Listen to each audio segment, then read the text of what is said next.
আমরা তো সবাই জানি যে হিটলার কি পরিমাণ ইহুদিদেরকে ঘৃণা করত। শুধু হিটলার ইহুদিদেরকে ঘৃণা করতো না, একটা ঘটনার মধ্য দিয়ে এটা বোঝার চেষ্টা করি যে হিটলার এবং তার যে সহযোগীরা ছিল তারা সবাই ইহুদিদেরকে কি পরিমাণ ঘৃণা করত। কথিত আছে আদলফ আইখনম্যান নামের হিটলারের একজন বন্ধু ছিল।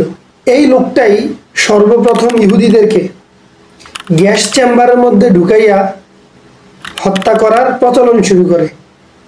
দ্বিতীয় বিশ্বযুদ্ধে যখন হিটলার পরাজয় বরণ করে তখন এই আদলফ আইখ এই লোকটা ল্যাটিন আমেরিকার দেশ ব্রাজিলে পলায়ন করে চলে যায় এবং সে ব্রাজিলে ছদ্মবেশে জীবনযাপন করতে থাকে। এক পর্যায়ে সে ব্রাজিলের একটি কৃষি ফার্মে দিনমজুর হিসাবে চাকরি নেয়। অবশ্য এত কিছুর পরেও, নিজেকে ছদ্মবেশে রাখার পরেও, কর্মচারী হিসাবে উপস্থাপন করার পরেও তার শেষ রক্ষা হয়নি। 1960 সালে মোসাদের গোয়েন্দা বাহিনী এই লোকটাকে আটক করে। যেহেতু ইহুদিরা তার প্রতি খুব রেগেছিল, তাই তারা তাকে হত্যা করার জন্য সমস্ত প্রস্তুতি গ্রহণ শুরু করে। এক পর্যায়ে তাকে হত্যা করার সমস্ত প্রস্তুতি শেষ করার পরে তাকে জিজ্ঞাসা করা হয়েছে যে মৃত্যুর আগে তোর শেষ ইচ্ছা কি?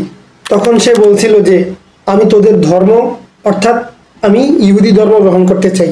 তার এই কথা শোনার পরে তো সবাই অবাক যে কয় কি, সারা বছর সে ইহুদিদেরকে কত নিকৃষ্টভাবে জঘন্যভাবে অত্যাচার করে হত্যা করছে, গ্যাস চেম্বারের মধ্যে ঢুকাইয়া তারপর ইহুদিদেরকে হত্যা করছে, আর মৃত্যুর অন্তিম মুহূর্তে আইসা, জীবনের শেষ মুহূর্তে আইসা সেই ইহুদি ধর্ম গ্রহণ করতে চাইতেছে।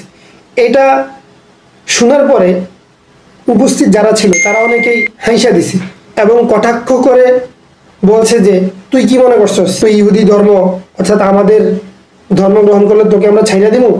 তোকে আমরা কখনোই ছাইড়া দিব না, মৃত্যু তোর জন্য অনিবার্য।